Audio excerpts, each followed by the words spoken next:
खुलुमबाय बेयो बड'लेण्ड इंखं टेलिभिजन दिनै 12 डिसेम्बर 2020 सनिबारखालि सानसेनि बरादखौ नोंथांनि खाथियाव लानानै फैदों आं सदानन्द दैमारिया।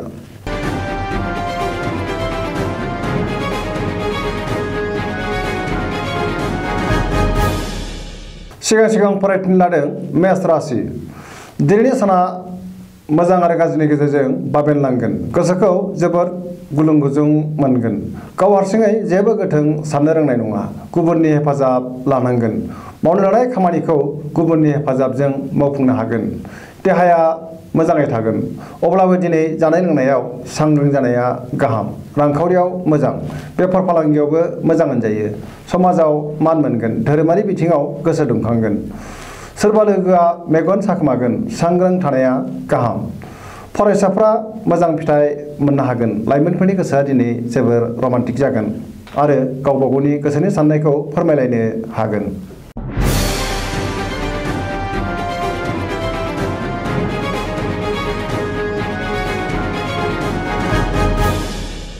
वृष राशि। दिनैनि साना जोबोर मोजां। गोसोखौ जोबोर गोजोननाय मोनगोन। गोसोआव बोलो बांगोन। मावनो लानाय खामानिखौ मावफुंनो हागोन। गुबुनजों बाख्नाय जागोन। समाजाव मान मोनगोन। रांखावरियाव मोजां। बेफार फालांगियावबो मोजां मुलाम्फा मोननो हागोन। न'खराव बिसि फिसायनि गेजेराव अनलायनाय फैगोन। बिदा फंबायजों मोजां सोमोन्दो थागोन। देहाया दिनै मोजाङै थागोन। गुबुननि अनसायनाय मोनगोन। सेंग्रा सिख्लाफ्रा गावबा गावनि गोसोनि साननायफोरखौ फोरमायलायनो हागोन आरो गोसोआ जोबोर रमान्टिक जागोन। फरायसाफ्रा फरायनायाव गोसो दुंखांगोन।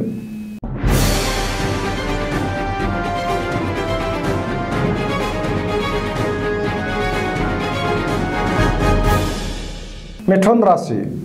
दिनैनि साना जोबोर मोजां। गोसोखौ जोबोर गोजोननाय मोनगोन। देहाया दिनै मोजाङै थागोन। अब्लाबो जानाय लोंनायाव सांग्रां जानाया गाहाम। रांखावरियाव मोजां। बेफार फालांगियावबो मोजां मुलाम्फा मोननो हागोन। न'खराव बिसि फिसायनि गेजेराव अनलायनाय फैगोन। समाजाव मान मोनगोन। बिमा बिफानि बोर मोनगोन। गोसोनि बोलोआ बांगोन। मावनो लानाय खामानिखौ मावफुंनो हानानै बांसिन गोजोननाय मोनगोन। लाइमोनफोरनि गोसोआ जोबोर रमान्टिक जागोन। फरायसाफ्रा फरायनायाव गोसो दुंखांगोन आरो मोजां फिथाइ मोनगोन।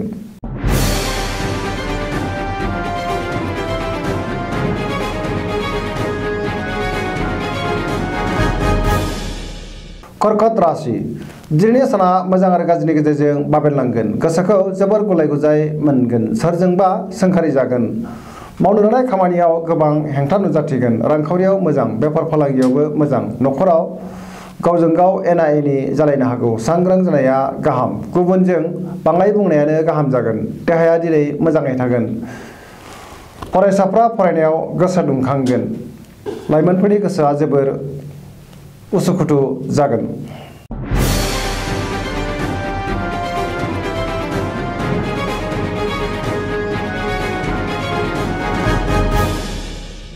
सिंह राशि।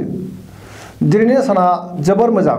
गोसोआव जोबोर गोजोननाय फैगोन। मावनो लानाय खामानिखौ मावफुंनो हागोन। सोरबा लोगोआ जोबोर बाख्नायगोन। रांखावरियाव मोजां। बेफार फालांगियावबो मोजां मुलाम्फा मोनगोन। गोसोनि साननायखौ गुबुननो फोरमायोब्ला मोजां आरो मोजां फिथाइ मोननो हागोन। न'खराव अनलायनाय फैगोन। देहाया दिनै मोजाङै थागोन। अब्लाबो जानाय लोंनायाव सांग्रां जानाया गाहाम।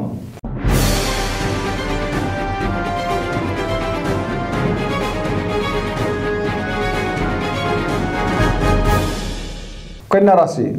दिनैनि साना जोबोर मोजां। गोसोआव पजिटिभ एनार्जिनि गोहोम गोग्लैगोन आरो मोजां साननो हागोन।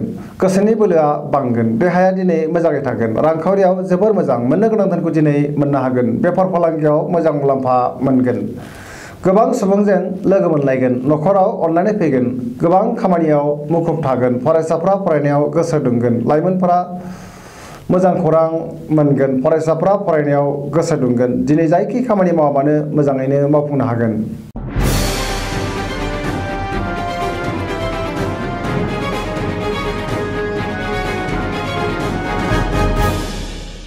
तुला राशि।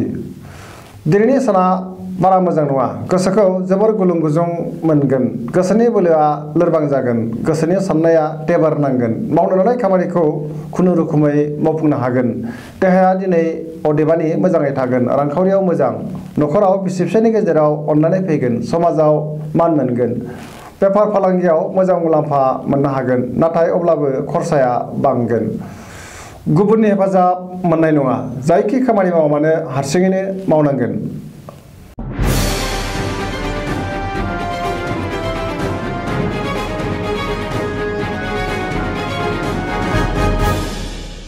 वृश्चिक राशि दिनैनि साना जोबोर मोजां गोसोखौ जोबोर गोजोननाय मोनगोन मावनो लानाय खामानिखौ थि समावनो मावफुंनो हागोन गोसोनि साननाया जाफुंगोन गोसोनि बोलोआ बांगोन समाजाव मान मोनगोन न'खराव अननानै फैगोन रांखावरियाव जोबोर मोजां बेफार फालांगियावबो जोबोर मोजां मुलाम्फा मोननो हागोन देहाया दिनै मोजाङै थागोन लाइमोनफोरा गोसोखौ जोबोर रमान्टिक मोनगोन आरो गावबा गावनि गोसोनि साननायफोरखौ फोरमायलायनो हागोन फरायसाफ्रा फरायनायाव गोसो दुंखांगोन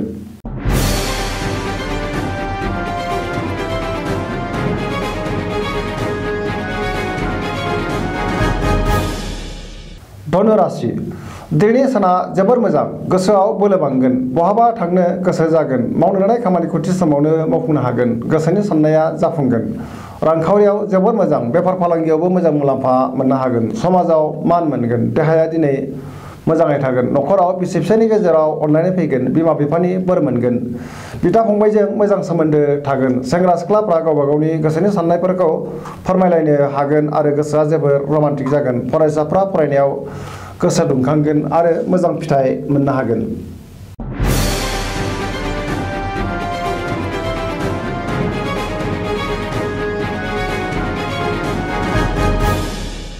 मकर राशि दिनैनि साना बारा मोजां नङा गोसोखौ जोबोर गुलुं गुजुं मोनगोन देहाया दिनै बारा मोजां थानाय नङा गोसोनि साननायफोरा देबार नांगोन रांखावरियाव मोजां मोननो गोनां धोनखौ दिनै मोननो हागोन बेफार फालांगियावबो मोजां मुलाम्फा मोनगोन मावनो लानाय खामानिखौ मावफुंनो हागोन न'खराव बिसि फिसायनि गेजेराव अनलायनाय फैगोन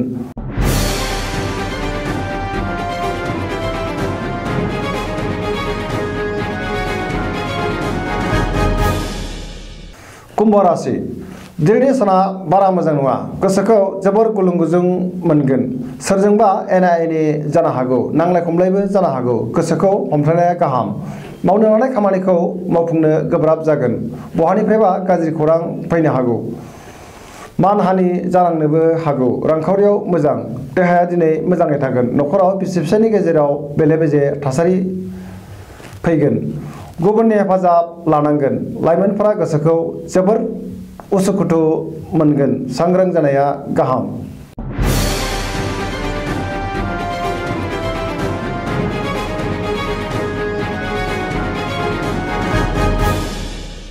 मीन राशि दिनैनि साना जोबोर मोजां गोसोखौ जोबोर गोजोननाय मोनगोन गोसोनि बोलोआ बांगोन देहाया दिनै मोजाङै थागोन रांखावरियाव मोजां बेफार फालांगियावबो जोबोर मोजां मुलाम्फा मोनगोन न'खराव बिसि फिसायनि गेजेराव अनलायनाय फैगोन गोसोखौ जोबोर रमान्टिक मोनगोन सेंग्रा सिख्लाफ्रा गावबा गावनि गोसोनि साननायखौ फोरमायलायनो हागोन बहाबा दावबायहैनो खाबु मोनगोन फरायसाफ्रा फरायनायाव गोसो दुंखांगोन